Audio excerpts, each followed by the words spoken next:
and you've been lured here for one purpose: to be destroyed. During the span of time that you've existed, you will become an impertinent obstacle to my conquest of Magnamon.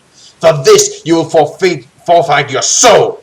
Yet before I claim your worthless soul, I shall make sport of your demise, so that Kai and Ashir shall see the worthlessness of their creation, and know the futility of their cause.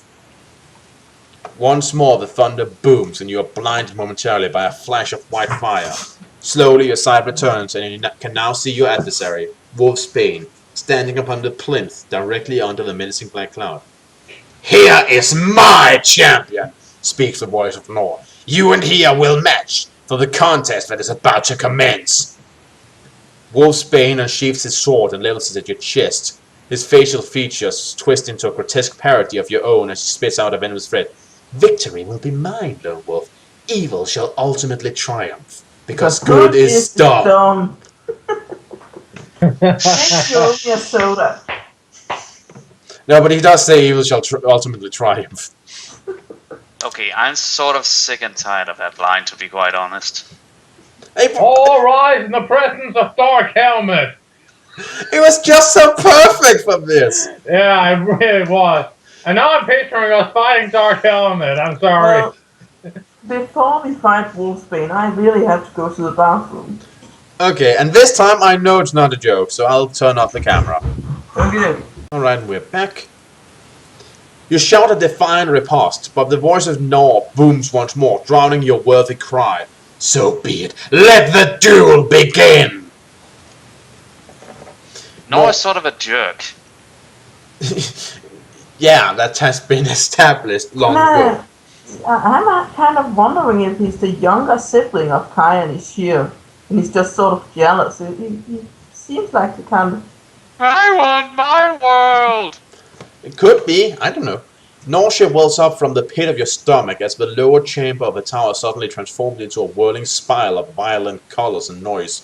You feel yourself falling forwards into this vortex, and for a few fleeting seconds you glimpse your adversary. He's brandishing his sword and laughing like a madman, his face twisted with maniacal glee as he rides this terrifying whirlwind. Then he is lost to the chaos of the maelstrom, and he vanishes from your sight. Wait, by the way, I just thought of something. So Nor has managed to capture you and drop you off on a world where no one knows about the Kai Lord, and he rules supreme. Yeah? Yes. So this is basically Lone Wolf Pagan.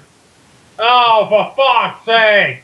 Oh, I was thinking Wait, Samurai does that mean Jack. the next one is Lone Wolf Ascension? Oh god, no. Okay, I'm calling it quits now. Fine. What? I was thinking more like Samurai Jack. Oh, yeah. But still, what are you two talking about with the whole Pagan and Ascension? Do you know about the Ultima series? Actually, no, please. It was a series of very good role-playing games, but then That turned very bad. because it got into contact with EA. EA. Yeah, you know, Electronic Arts. It's the guys behind Yes, the Sims. I know them. Yeah. Electronic Arts. I agree with Yahtzee. They shouldn't be able to call themselves that anymore unless they suddenly changed it to extruding assholes and everyone just didn't notice. They were voted to be the worst company ever in America. They were. Yep, in a democratic vote, people said Electronic Arts is the worst. Okay, that is eerie. They also have an unfortunate practice of buying up companies and then ruining the series that those companies are well known for, and driving several otherwise well-known brands completely into the ground. So, in other words, they have no integrity for games. Nope, and they have been behind several controversial marketing campaigns that have brought out the ire of gamers and non-gamers alike. Among other things, staging fake protests against Dante's Inferno, you know, to make it look like the Christians were very angry about the subject matter. Okay. And they sent Yahtzee a ringing box that he then ended up being so annoyed with that he broke, only to find a message inside that said, "Congratulations, you're now guilty of the sin of wrath." That didn't endear him to them. No. I don't think I will be reinstalling Origin anytime soon. Oh yeah, they made Origin because they wanted to compete with Steam. Huh. Oh yeah, and weren't they also behind the whole new SimCity problem? Yay! Yes, where suddenly a game has always been single player suddenly had a multiplayer thing attached to it, and thus also always had to be online, except the servers were so unstable that at any given moment they would gutter and flare like a dying star, and then you couldn't play your game, because it always had to be online. Okay, can I mention what actually makes me laugh at the moment? What? How ridiculous this actually sounds for a company that is still standing on its own hind legs. And also the fact that I can picture, you know, Wolfsbane just standing there looking confused as fuck with Lone Wolf talking to himself. Yeah. And also, they release a lot of sports game. Oh yeah. Yeah, EA you know, Sports. The same sports game with a minor. every year with only with a team roster update. Yeah. And the worst part is that there will be lots of companies who would actually do something with it, but they just tweak it, and people buy it. I don't get it. I mean, I think the worst part is when people actually buy into it. Yeah, but let's get back to the Ultima series. They ruined it. Yeah. You want to see a person completely lose his shit? Watch Spoonie's review of Ultima Ascension. He is furious. Though, He completely loses it towards the end. yeah, though you really have to watch the entire series to understand how good the series was and how EA just drove it into the ground.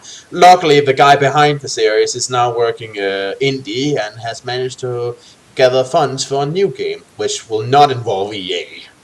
So good for They him. have a new game coming up. I know that because the ad for it keeps popping up when I try to watch videos online. Apparently, it's a world where the secret society where all myths and conspiracies are real. Oh, that would be the secret world, wouldn't it? Yeah. Oh yeah, we talked about playing that at some point. In any case, let's continue with the story. We kind of got sidetracked here. Yeah, let's get back. We were supposed to be fighting this asshole, right? Oh yeah, right. Look, Wolfsbane. Right, sorry, I forgot about you. He's gone now. He was lost in the vortex. Yeah. Oh yeah, that's Then right. he was riding like a show pony. From what seems like an eternity, you spin and fall through a rainbow of color and sound. Only gradually do you become aware that this nightmare journey is coming to an end when the noise abates and the swirling colors begin to fade. Then, with a jolt, you find yourself standing ankle-deep in stagnant green water, struggling to keep your balance. You draw your weapon and scan your surroundings, fearful of sudden attack, but you soon realize that you're alone. You appear to be under the ground, standing in a crude sewer-like tunnel which has been excavated by primitive means. The roots Okay, what the shit? We just agreed to fight the fucker, and now he's gone? Yeah. Yeah, The hell? I think Nor is officially also the god of cock teasers. Seriously. They're being so Also- coy about the whole thing. That's like the second time we're like, let's do! Poof, acid trip, and then it's like, ha ha ha, got you. Man, Yeah, Wolfsbane is such a troll. I'm just going to have to say it. Sorry if you do not understand the context. But this Wolfsbane guy, and Nor, if you will, teleports around more than sand from Twilight Princess.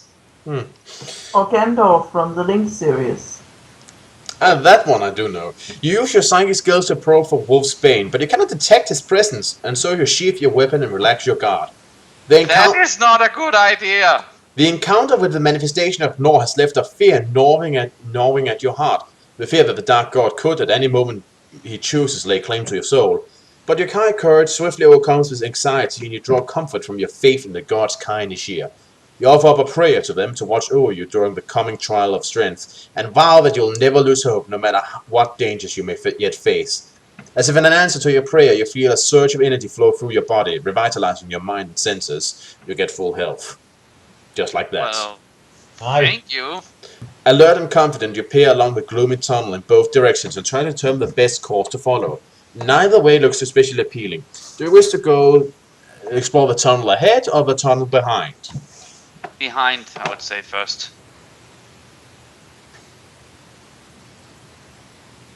I don't care.